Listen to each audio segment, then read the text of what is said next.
앞에 광고를 드리긴 했지만 이제 수련회 시즌이 얼마 안 남았습니다. 여러분 수련회 하면 뭐가 먼저 떠오르시나요? 물론 수련회 와서 재밌게 불어하고 축구한 게 먼저 떠오를 수 있습니다. 우리 준현이가 얼마 전에 센터에 놀러 왔는데 제 작년에 있었던 썸녀 얘기를 하시더라고요. 물론 수련회에서 썸을 탈 수 있습니다. 그렇습니다, 은찬아. 그때 그 키 작은 여자를 말씀하시는 건지 잘 모르겠습니다. 네, 우리 또 센터에 있던 어떤 상훈이라는 친구가 있는데 이 친구는 수련회 가자고 얘기하니까 무서워서 못 가겠다 그러더라고요. 재작년인가 이제 집회를 어떤 목사님께서 막 3시간, 4시간 이렇게 하셨는데 그때 뭐 PTSD 생겼다고 못 가겠다고. 이렇게 수련회가 안 좋은 기억으로 이렇게 떠오를 수도 있습니다. 물론 그렇습니다. 그렇지만 수련회 하면 뭐니 해도 우리 큰 은찬이는 뭐가 떠오를까요? 기대하는 바가 있는데 뭐가 떠오릅니까? 하나님이 떠오르시니까 평소에 보다 좀 더 얌전하게 대답하시는데 다 함께 이제 즐겁게 뛰놀며 찬양하며 예배하던 기억이 가장 먼저 떠올라야 되지 않을까요? 그런 기억들이 있습니다. 뜨거웠던 기억, 기도하는 가운데 뭔가 잘 모르겠는데 뭔가 특별한 은혜가 있었던 것 같은 그런 기억. 저도 청소년 때 수련회 가면 뜨겁게 기도했던 기억이 나요. 사실 평소에 그때는 그렇잖아요. 평소에는 기도를 안 하다가도 수련회 가면 기도를 조금 하는데 그 수련회 때 기도를 하면 주시는 은혜들이 있었죠. 그런데 이 수련회 때 뜨겁게 기도한다고 하면 또 빠지지 않는 그 내용들이 있어요. 기도의 내용들이 있을 거 아닙니까? 당연히 십자가에 관한 내용과 기도가 빠지지 않을 것이고 당연히 예수님에 대한 복음과 기도가 있겠죠. 그리고 십자가와 무엇에 대한 기도를 특히 많이 할까요? 회개에 대한 기도를 많이 해요. 수련회 때 회개에 대한 기도를 많이 합니다. 아마 여기 계신 우리 친구들 그리고 우리 장년 여러분들도 이 수련회를 다녀오신 기억이 있거나 아니면 어떤 집회나 또 예배를 통해서도 이 회개에 대한 기도를 뜨겁게 했던 기억이 한두 번씩은 다 있으실 것 같아요. 하나님 앞에 내 모습을 진지하게 직면하고 전심으로 아주 뜨겁게 심지어는 펑펑 울면서 이렇게 기도하는 경험들을 해보셨을 겁니다. 저도 그렇습니다. 그런데 이 울면서 회개 기도를 하고 나면 당장은 이제 울어서 그런지 기도를 해서 그런지 모르겠지만 시원한데 한참 또 지나고 나면 약간 의문이 생기기도 해요. 내가 되게 열심히 회개를 했는데 회개한 건 기억날 거 아니에요. 내가 뭐라고 기도했는지 기억날 거 아니에요. 하나님 앞에 뭐 잘못했어요. 이제 안 그럴게요. 했던 거 기억날 거 아니에요. 근데 내려와서 막상 한 달, 두 달, 세 달이 지나고 보니까 안 그럽니까? 누가 갑자기 고개를 숙이시는데 안 그럽니까? 회개 기도를 분명히 진심으로 했거든요.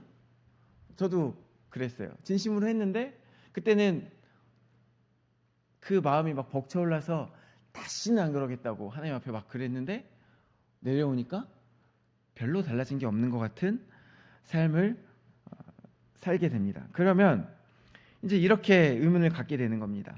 나는 왜 달라지지 않았는가? 나는 그때 그렇게 눈물, 콧물 쏙 빼면서 하나님 앞에 진짜 안 그런다고 말씀해 놓고 그렇게 기도해 놓고 말씀드려 놓고 왜 돌아와서는 똑같이 살고 있는가? 스스로에게 이런 의문을 갖게 되는 건 거죠. 회개에 대해 조금 이제 결이 다른데 또 다른 이야기도 조금 더 해볼게요. 옛날 영화 중에 밀양이라는 영화가 있었어요. 요즘 친구들은 모르죠. 전도연 씨도 잘 모르실 거고. 근데 옛날 분들은 대부분 아실 거예요. 전도연 분들도 전도연 씨도 다 아시고 보통 아실 건데 이 전도연 씨가 주인공인 영화였어요. 이 사람이 남편을 떠나보낸 후 얼마 안 있어서 남편의 고향인 밀양으로 내려가서 새 삶을 시작하게 됩니다. 근데 이 밀양에 와서 얼마 안 돼서 그 아들이 유괴당해서 죽게 돼요. 얼마나 그 마음이 찢어지겠습니까? 그 마음이 얼마나 견딜 수 없을 만큼 아프겠습니까? 그 삶이 막 무너지고 너무나도 힘든데 그 가운데 어찌어찌 교회를 다니면서 조금씩 그 마음속에 평안을 찾아가게 됩니다. 그러다가 어느 날 내가 이제 이 사람을 용서해야겠다.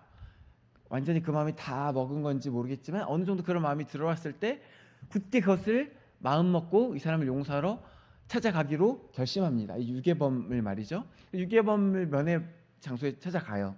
그리고서 이제 말을 꺼내기 시작합니다. 내가 이제 하나님을 만났고 신앙을 갖게 되었다. 그래서 이거를 당신에게도 전해주러 왔다. 그러면서 용서하겠다는 말을 채 꺼내기도 전에 이 유괴범이 먼저 말을 받는데 감사합니다. 나에게 이렇게 하나님의 이야기를 해주셔서 감사합니다. 은혜입니다. 나도 이곳에서 하나님을 만났습니다. 그리고 하나님께서 내 죄를 용서하셨습니다. 그래서 나는 평안합니다. 이렇게 이야기하는 거예요. 피해자가 아직 용서한다는 말에 용자도 꺼내기 전에 나는 이미 하나님께 용서를 구했고 회개했고 용서를 받았습니다. 그래서 나는 평안합니다. 이 사람이요 이제 나와서 멍하니 걷다가 쓰러져 버려요. 열받는 것을 넘어서 충격을 받아 쓰러져 버려요. 근데 더 열받는 것은 사실 뭐였냐면 이 사람이 이제 물론 연기입니다만 평안을 얻었다고 말하는데 얼굴이 진짜 평안해 보이는 거예요. 얼마나 열받겠어요. 그리고 나서 이제 이 사람이 이 전도연 씨가 맡은 이 배역을 맡은 이 사람이 그 다음부터 약간 헷갈락해가지고 되게 여러 가지 어떻게 보면 하나님한테 반항한다고 할 수도 있겠고 여러 가지 기행들을 저지르게 됩니다. 하나님 이게 말이 됩니까? 피해자인 나는 가해자에게 사과 한마디 듣지 못했는데 아직도 내 마음은 이렇게 찢어질 것만 같은데 저 나쁜 놈이 하나님한테 한번 눈물로 회개한다고 하면 잘못했다고 하면 끝입니까? 그럼 용서하시는 거예요? 얼마나 그 마음 가운데 원망이 가득하겠어요. 전에도 한번 언급한 적이 있지만 최근에 참교육이라는 드라마가 되게 유행하고 있죠.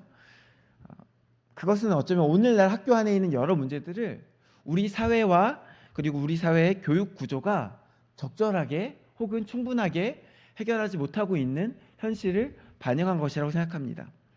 그리하여 제도가 구조가 이 사회의 어떤 정의를 충분히 구현하지 못한다면 누군가 좀 더 폭력적인 방법을 써서라도 심판적 정의를 징벌적 정의를 구현했으면 하는 마음이 그 안에 드러난 건 거죠. 이게 근데 참교육이라는 드라마만의 이야기입니까? 그렇지 않습니다. 우리 홍준이가 나왔던 영화 기억나시죠? 베테랑 2 우리 같이 보러 갔었는데 이 베테랑 2의 가장 중요한 화두 중에 하나가 뭡니까? 잘 기억 안 나죠? 사적 제재예요. 사적 제재. 이 안에 어떤 범죄를 저지르고도 어떤 법의 테두리 안에서 충분히 심판받지 못하고 지나가는 것 같을 때 이 사람은 죽어 마땅한 사람인데 사회가 이 법이 그들이 변호사를 쓰고 돈을 쓰고 어떻게 요리조리 빠져나갈 때 충분히 심판이 임하지 못했을 때 해치라는 한 개인이 대신해서 사적 제재를 가하는 건 거죠. 그래서 그냥 막 누군가를 죽인다기보다 심판의 개념으로 잘못한 사람을 죽이거나 어떤 심판하는 겁니다. 근데 그때 반응들이 어떻습니까? 영화에 나오는 사람들의 반응이 어떠냐면 해치야말로 진정한 영웅이다. 이렇게 하면서 환호하게 됩니다. 여기서도 이제 보여주는 메시지가 뭐예요? 과연 우리 사회가 잘못한 자에게 그만큼의 벌을 가하는 징벌적 정의, 심판으로서의 정의를 제대로 구현하고 있는가? 이 질문을 던지고 있다는 건 거죠. 혹은 이 속에서 사회에 실망하고 있다는 것이죠. 그렇다면 그리스도인으로서 우리가 생각하기는 어떻습니까? 그리스도인은 단순히 이 세상에 있는 사법적 정의, 구조적 정의를 넘어서 하나님의 정의를 믿는 사람 아닙니까? 우리가 보기에 하나님의 정의가 이 땅에 온전히 이루어진 것 같아 보입니까? 하나님께서 이 땅 가운데 모든 정의를 다 온전하게 다 회복시키신 것으로 보이십니까? 어떻게 생각하십니까? 아까 밀양 이야기를 했는데 밀양의 원작 소설이 있어요. 근데 그 벌레 이야기라는 게 원작 소설인데 이제 이 원작 소설의 작가는 뭐라고 이야기했냐? 이 이야기를 실제 있었던 실화를 바탕으로 거기서 모티브를 얻어서 썼다라고 얘기를 하고 있어요. 그러면은 무슨 말이에요? 어느 정도 이야기들이 이 밀양의 이야기나 창교육에 나오는 이야기들이 어느 정도 고증이 된 이야기라는 건 거죠. 현실 반영이 된 이야기라는 거예요. 다시 말해 이 땅에 실제로 정의가 이루어지지 않는 것처럼 보이는 것이 사실이라는 거예요. 사실 완전 허구라면 그렇게 많은 이들에게 공감받지도 않았을 것이고 또 거꾸로 공격받지도 않았을 것입니다. 실제로 우리가 또 기독교인들을 가만히 보게 되면 어떤 것을 보게 됩니까? 어떤 기독교인들이 하나님을 믿는다고 하면서도 죄를 그리고 회개를 가볍게 여기는 것을 보게 됩니다. 어떤 죄를 지었던 그냥 하나님 앞에 가서 회개하면 돼. 괜찮아. 죄 짓고 한번 회개하면 되지. 이렇게 이야기하는 것을 우스갯소리로 하는 것을 한 번씩 보게 됩니다. 회개가 굉장히 가벼운 건 거죠. 어떤 갑질불 없이 그저 눈물 어린 회개 한 번이면 다 용서되는 그게 하나님의 정의입니까? 그러다가 눈물이 말라버리고 눈물 흘렸을 때 그 감격이 사라지면 이제 다시 되돌아가 버리는 그런 회개 가운데 우리 마음속에 있는 모든 죄가 해결되는 것입니까? 누군가 잘못을 해도 그 잘못에 합당한 죄값을 치르지 않았는데 심판을 당하지 않았는데 그래도 용서받을 수 있다면 거기서 하나님의 정의가 이루어졌다고 우리가 말할 수 있겠습니까? 우리가 가만히 생각하기에 이 충분한 죄값을 치르는 것과 그리고 하나님께서 말씀하시는 어떤 대가 없이 주어지는 죄사함 이 사이에 어떤 충돌이 있어 보입니다. 두 가지가 같이 이루어지지 않는 것처럼 느껴져요. 그러면 뭐가 문제일까요? 먼저 그러면 갑질불 없이 회개하고 죄사함을 얻는다는 게 문제일까요? 여기부터 한번 살펴보면서 들어가 봅시다. 일단 결론부터 말씀드리면 그것은 분명히 아닙니다. 성경은 분명히 하나님께서 주시는 구원은 값없이 주어지는 것이다 이렇게 못 받고 있어요. 그것도 한 번도 아니라 여러 번 못 받고 있어요. 오늘 본문에도 그렇습니다. 오늘 본문 잠깐만 볼게요. 오늘 본문을 읽으면서 따라갈 건데 23절 말씀입니다. 23절 말씀 이렇게 말씀하고 있어요. 모든 사람이 죄를 범하였음에 하나님의 영광에 이르지 못하더니 이게 시작입니다. 하나님께서 모든 사람을 지으셨는데 모든 사람이 죄를 지어서 하나님의 영광에 이르지 못했어요. 하나님의 영광에 이르지 못한다는 것은 무슨 말이냐? 하나님께서 창조하신 모습과 그 아름다운 목적을 잃어버렸다는 거예요. 하나님께서는 사람을 어떻게 지으셨다 그랬어요? 하나님 자신의 형상대로 지으셨다고 하셨어요. 그래서 하나님의 그 아름다움, 하나님의 의로우심이 그대로 있는 모습이 원래 사람의 모습이에요. 그런데 사람이 스스로 죄를 범해서 아름다움도 잃어버렸고 의로움도 잃어버렸습니다. 그래서 불의를 행하게 되고 서로 사랑하고 아끼기는커녕 서로 미워하고 서로 저주하고 서로 욕하며 서로의 피를 흘려서 자신의 탐욕만을 채우는 그런 인생들이 되게 된 것이에요. 하나님의 영광에 이르지 못하였다는 것은 이런 뜻입니다. 그래서 사람이 죄를 지어서 결국은 하나님께서 꿈꾸시던 아름다운 창조의 모습과 하나님의 영광을 드러내던 사람의 모습을 다 망친 거예요. 근데 그렇다고 해서 하나님께서 사람을 버리지 않으셨어요. 그냥 만약에 어떤 하나님의 목적이 사람의 기능에 있었다면 기능을 잃어버렸을 때 버리면 돼요.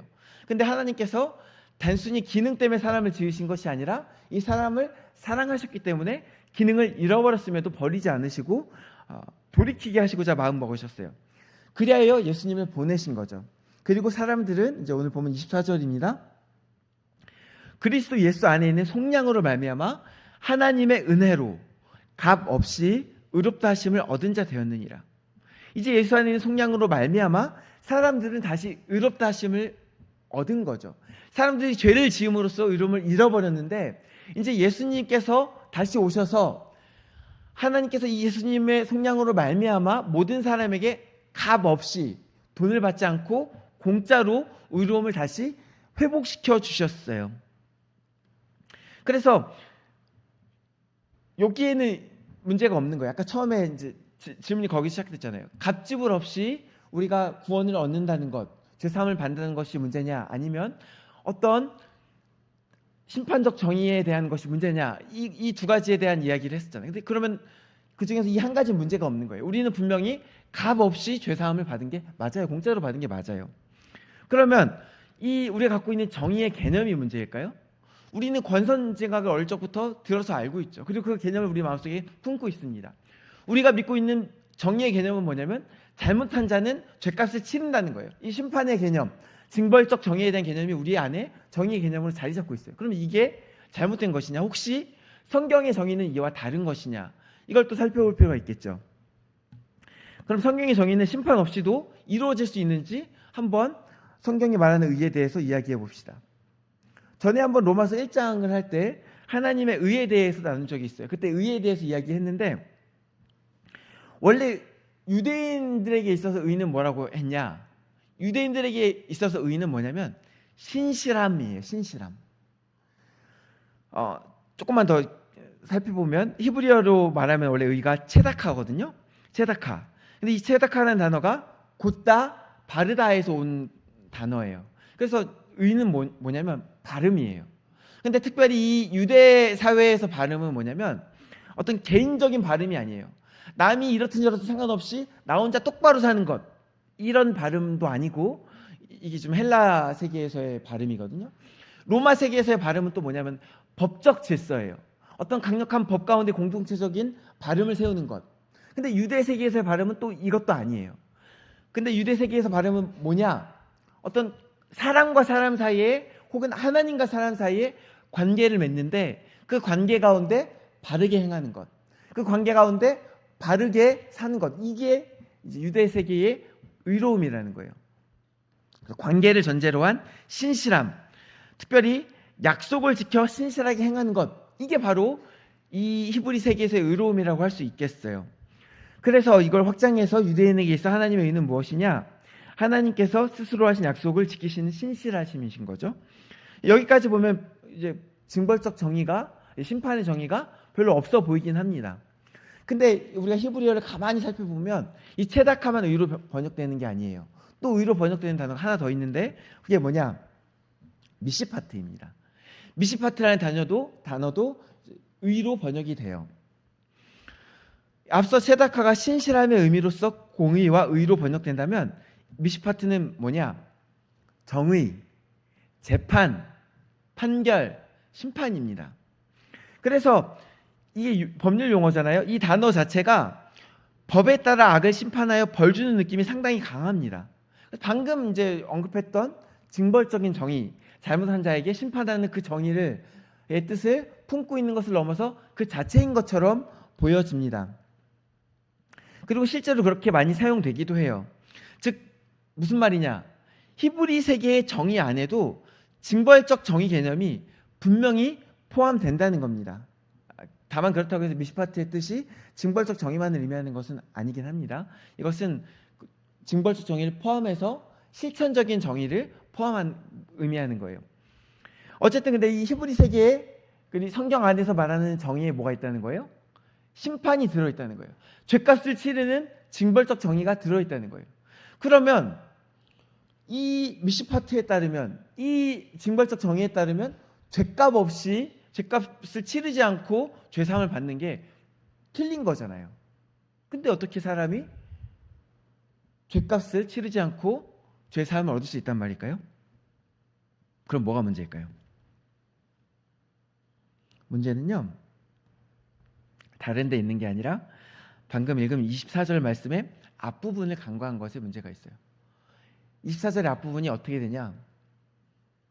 그리스도 예수 안에 있는 속량으로 말미암아. 그리스도 예수 안에 있는 속량으로 말미암아. 속량이 뭡니까? 옛날에 노예의 몸값을 대신 내주는 게 속량이에요. 갑지불이요, 없지 않았습니다. 사람이 지은 죄에 대한 갑지불이 없지 않았어요. 예수님께서 사람의 몸값, 다시 말해 모든 사람의 죄값을 대신 내주셨습니다. 사람 입장에서는 이 죄사함이 죄값을 내지 않고 받은 것이 맞으나 그렇다고 해서 이 죄사함이 죄값을 지불하지 않고 이루어진 것은 아닙니다. 이 죄에 대한 대가가 공중에서 없어진 것이 아니라는 겁니다. 예수님께서 사람 대신 죄값을 치르셨습니다. 죄값은 뭡니까? 생명입니다. 죄를 지은 자는 반드시 죽게 되어 있습니다. 그리하여 예수님께서 사람을 대신하여 자신의 생명을 주신 것입니다. 원래는 죄를 지은 우리가 죽어야 그 죄값을 낼 수 있는 건데 예수님께서 대신 죽으셔서 대신 죄값을 내주셨습니다. 그게 뭡니까? 십자가 사건입니다. 그리고 이어서 조금 더 볼게요. 이어서 25절입니다. 이 예수를 하나님이 그의 피로써 믿음으로 말미암는 화목제물로 세우셨으니 이는 하나님께서 길이 참으시는 중에 전에 지은 죄를 간과하심으로 자기의 의로우심을 나타내려 하심이니. 문장이 일단 길잖아요. 딱 봐도 23절, 24절 다 합친 게 25절 같잖아요. 근데 이 문장에도 항상 영어나 헬라어나 이런 이쪽 단어 문장들을 보면요, 핵심되는 문장이 있어요. 주 동사가 있고 주 주어가 있어요. 그래서 그게 핵심되는 문장인 거예요. 25절에도 핵심되는 문장이 있어요. 핵심되는 문장이 있고 거기에 다른 게 들러붙은 거예요. 핵심되는 문장은 뭐냐? 하나님께서 예수님을 화목제물로 드러내셨다. 화목제물로 세우셨다는 게 이제 공개적으로 드러내셨다는 뜻이거든요. 하나님께서 예수님을 화목제물로 공개적으로 드러내셨어요. 이게 25절 문장의 가장 핵심 문장이에요. 근데 이 드러내신 것의 목적을 서술하는 문장이 있는데 그게 뭐냐? 가운데 있는 건 조금 꾸미는 거고 마지막 거예요. 자기의 의로우심을 나타내려 하십니다. 하나님께서 예수님의 십자가 사건을 통해서 예수님의 속량 사건을 모든 세계 가운데 공개적으로 드러내셔서 뭘 보이시는 거냐? 하나님의 의로우심을 보이시는 거예요. 뭘 보이시는 거예요? 죄값을 지불하심을 보이시는 거예요. 그게 하나님의 심판의 의가 이루어진 것을 보이시는 거예요. 십자가 심판이에요. 십자가는 형벌이에요. 그걸 공개적으로 온 우주 가운데 공개적으로 죄값을 받아 치렀다. 그리하여 26절에 곧 이때에 자기의 의로우심을 나타내사 자기도 의로우시며 또한 예수 믿는 자를 의롭다 하려 하심이라. 하나님의 의를, 심판의 의를 보이시고 사람은 의롭게 만들어 주셨어요. 이 사람들이 죄값이 해결됐으니까 이제 의로워진 거죠. 하나님께 사면 받았으니까 사람들이 의로워진 건 거죠. 그리고 그 과정 가운데 죄값은 지불됐으니까 하나님의 심판적 의는 온 우주에 다 선포가 된 건 거죠. 우리 이 장면을 보면서 우리가 무엇을 떠올리게 됩니까?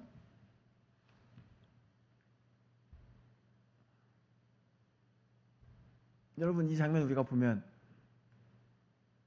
죄를 가볍게 여길 수 있겠습니까? 한 어린아이가 있다고 생각해 봅시다. 이 어린아이가 아직 어려서 돈의 가치를 몰라요. 돈을 버는 것에 대한 가치도 모르고 부모님이 어떻게 돈을 벌었는지 몰라요.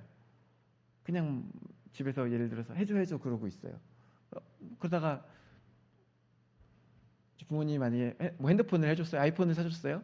근데 이 아이가 돈의 가치를 모르면 그냥 몇 번 쫄라서 나온 이 아이폰을 귀하게 여기겠습니까? 막 다루겠죠. 그러다가 한번 막 다루다가 조금 금가면 새로 사죠 그러면서 또 때를 쓰겠죠. 근데 만약에 이 아이가 조금 커서 자기 집의 사정이 별로 좋지 않고 부모님이 굉장히 뭐 야근을 하든 자기 먹을 걸 안 먹든 어떻게든 노력해서 사실은 어떤 자기 희생 가운데 이 아이폰을 준 거라는 것을 알게 되면 그다음부터 그렇게 가볍게 여기겠습니까? 우리가 예수님을 사랑한다고 하죠. 이제 우리가 죄값을 많이 가볍게 여기지 않는다면 그건 뭐 때문이냐면 예수님을 사랑하기 때문에 죄값을 가볍게 여기지 않는 거예요. 예수님께서 자기를 희생해서 자신의 생명을 바쳐서 우리에게 죄값을 치러주셨어요. 만약에 우리가 회개했는데 또다시 금방 돌아가는 것 같습니까? 죄를 너무 가볍게 여기는 것 같습니까? 그러면 우리가 예수님의 십자가를 가볍게 여기진 않는지 생각해 봐야 됩니다. 우리가 그 가치를 전혀 모르는 것은 아닌지 생각해 봐야 합니다. 그것도 아니면 우리가 예수님을 사랑하지 않는 것은 아닌지 생각해 봐야 됩니다. 예수님을 사랑한다고 하면서 어떻게 그 생명 다해 주신 의로움을 똥통에 처박아 버리겠습니까? 가끔 이런 마음이 들 수 있어요. 아니 내가 죄를 더 짓는다고 해서 예수님 십자가 2번 지시는 거 아니잖아요. 나 조금 죄를 많이 짓나 조금 짓나 그냥 용서받는 거잖아요. 이렇게 얘기할 수 있어요. 근데 그게 자기 목숨 바쳐서 자기 아들의 목숨 바쳐서 그 의로움을 주신 분에게 할 소리입니까? 자신의 모든 것을 다 바쳐서 의롭게 만들었는데 에이 이거 뭐 어차피 받은 거 이제 내 마음이죠. 이 의로움 난 대충 쓸 거예요. 이게 합당한 태도입니까? 맞는 겁니까?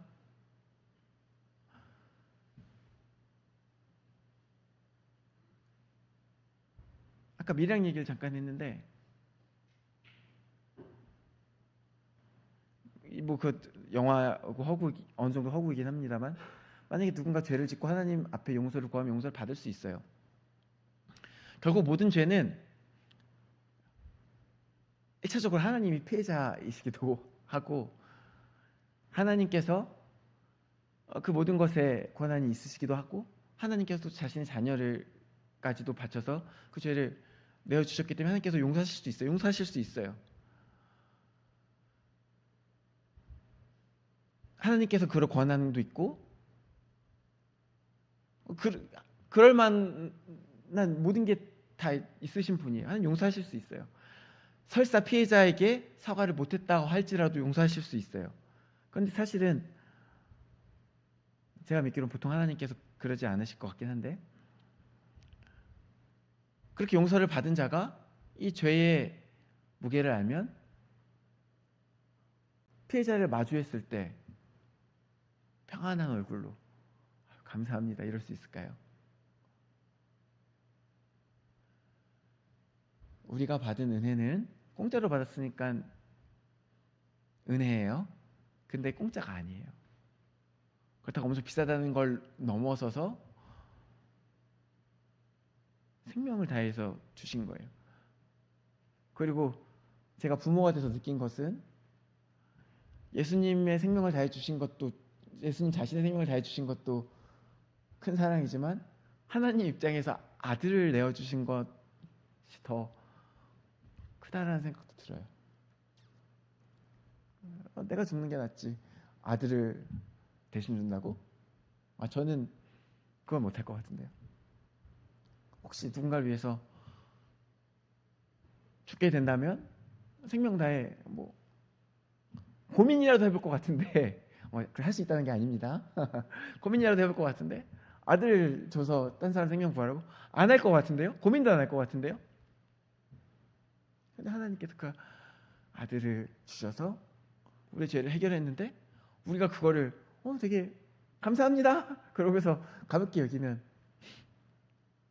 되겠습니까? 사랑하는 성도 여러분 그리고 사랑하는 청소년, 청년 여러분 우리가 또 넘어질 수 있어요. 회개했다가 다시 넘어질 수 있어요. 그거를 여러분에게 그리고 저도 넘어집니다. 여러분에게 탓하려는 것은 아닙니다. 그러나 우리 마음속에 이것이 있어야 합니다. 이 은혜가 결코 공짜가 아니라는 인식이 있어야 합니다. 생명을 주신 것입니다.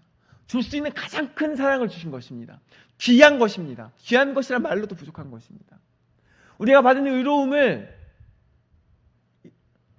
지켜야 합니다. 바울의 표현대로 말하면 피 흘리기까지 죄에 싸우려 해야 합니다.